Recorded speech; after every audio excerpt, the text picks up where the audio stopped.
मोह क्या है? मोह एक संस्कृत शब्द है जिसका अर्थ होता है माया, आसक्ति या लगाव।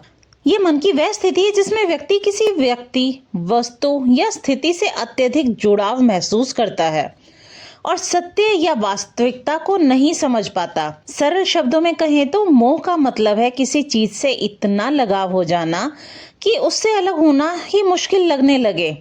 उदाहरण के लिए माता पिता को अपने बच्चों से मोह होता है। धन दौलत और प्रतिष्ठा का मोह इंसान को अंधा बना देता है।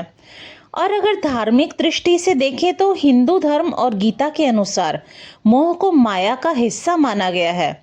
ये आत्मा को संसार के बंधन में बांधता है और मुक्ति मोक्ष को पाने में बाधा बनता है। सरल शब्दों में कहें तो मोह का मतलब है किसी चीज से इतना लगाव हो जाना कि उससे अलग होना ही मुश्किल लगने लगे।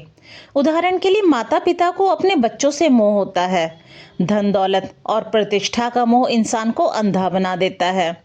और अगर धार्मिक दृष्टि से देखें तो हिंदू धर्म और गीता के अनुसार मोह को माया का हिस्सा माना गया है। ये आत्मा को संसार के बंधन में बांधता है और मुक्ति मोक्ष को पाने में बाधा बनता है। अब आगे बात करते हैं माया के बारे में। मोह और माया दोनों शब्द अक्सर एक साथ लिए जाते हैं, लेकिन दोनों का अर्थ थोड़ा अलग है। माया क्या है? माया का मतलब है भ्रम या वह शक्ति जो हमें असली सत्य से दूर रखती है। माया वह पर्दा है जो आत्मा और परमात्मा के बीच आ जाता है, जिससे इंसान को यह संसार ही सच्चा लगने लगता है। उदाहरण के तौर पर यह संसार माया है क्योंकि यह बदलता रहता है, जबकि सच्चा सत्य आत्मा या ईश्वर है। जैसे सपना वास्तविक लगता है, वैसे ही माया हमें संसार को वास्तविक दिखाती है। मोह क्या है? मोह का मतलब है किसी चीज, व्यक्ति या भावना से अत्यधिक लगाव या आसक्ति होना। यह माया का ही एक हिस्सा है। उदाहरण के तौर पर बेटे या बेटी के प्रति मोह, धन या शरीर के प्रति मोह।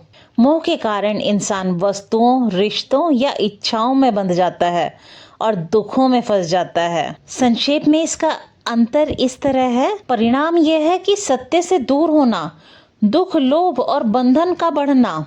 भगवद गीता में भगवान श्री कृष्ण कहते हैं, मोह, माया और लोभ ये तीनों मनुष्य को सत्य से दूर ले जाते हैं।